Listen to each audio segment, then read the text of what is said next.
Welcome back. इस video में हम ये डिस्कस करने जा रहे हैं कि टून बूम हार्मनी में एक बाय डिफ़ॉल्ट ऑप्शन होता है जिसे हम कहते हैं फोकस ऑन माउस इंटर। ये बाय डिफ़ॉल्ट ऑफ होता है, डिसेबल्ड हुआ पड़ा होता है। इसको इनेबल करना पड़ता है। इसका फ़ायदा क्या होता है? इसका फ़ायदा ये होता है कि जैसे जैसे आप माउस चेंज करते रहते हैं वो एरिया जो है वो आपका व्यू एक्टिव हो जाता है। अगेन इसका क्या फ़ायदा है? इसका ये फ़ायदा है कि आप जिस व्यू में होंगे, जिस व्यू में माउस लेके जाएंगे, उसी की शॉर्टकट कीज़ जो है वो इस्तेमाल होना शुरू हो जाएंगी। आप उनको इस्तेमाल कर सकते हैं। अगर आपका माउस यहाँ पे है, जब तक आपने सेलेक्ट नहीं किया इस व्यू को, तो तब तक शॉर्टकट कीज़ टाइमलाइन वाली अप्लाई नहीं कर सकते। तो ये बहुत ज़रूरी है कि जहाँ जहाँ माउस जाता जाए वो एरिया खुद ब खुद सेलेक्ट होता जाए, ना कि मुझे मैनुअली बार बार करना पड़े। तो इस सेटिंग को टून बूम हार्मनी वाले कहते हैं फोकस ऑन माउस इंटर। तो ये कहाँ पे होती है तो हम देख लेते हैं। तो आप जाएंगे, अगेन एडिट में जाएंगे और प्रेफरेंसेस में जाएंगे। कंट्रोल यूज़ की शॉर्टकट है। प्रेफरेंसेस में आप जनरल में जाएंगे। जनरल में जाने के बाद यहाँ पे ये लिखा हुआ है फोकस ऑन माउस इंटर। इसको ये बाय डिफ़ॉल्ट अनचेक हुआ पड़ा है, इसको आपने चेक करना है।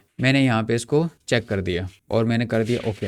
अभी मेरे ओके करने के बाद देखें, जहाँ मैं माउस लेके जाऊँगा इस वक्त मेरा कैमरा व्यू ऑन है और मैं अगर माउस अपना लेके जाता हूँ यहाँ पे, ये देखें भाई, तो देखें ये ऑटोमेटिकली मेरा एक्टिव हो गया, फोकस पे आ चुका। अभी मैं इसकी शॉर्टकट कीज़ यहाँ पे इस्तेमाल कर सकता हूँ। इस तरह अगर माउस मैं नीचे लेके आता हूँ तो ये एक्टिव हो गया, अभी ये एक्टिव हो गया। इसी तरह मैं घुमाता फिराता रहूँगा तो मेरा जहाँ पे माउस जाएगा वो एरिया मेरा फोकस में आ जाएगा। मैं उसकी शॉर्टकट कीज़ अप्लाई कर सकता हूँ। तो ये एक छोटी सी सेटिंग है, लेकिन आपकी ज़िंदगी को बहुत ज़्यादा आसान कर देती है। बाय डिफ़ॉल्ट ये डिसेबल होती है, आपको इसको इनेबल करना पड़ता है। मैंने आपको तरीका बता दिया। तो इस वीडियो में हमने देख लिया कि हम ये सेटिंग किस तरह ऑन करते हैं। तो नेक्स्ट वीडियो में हम डिस्कस करने जा रहे हैं वर्क स्पेसेस। वो होती क्या है, कैसे क्रिएट करते हैं, वो क्यों ज़रूरी हैं। तो मिलते हैं नेक्स्ट वीडियो में।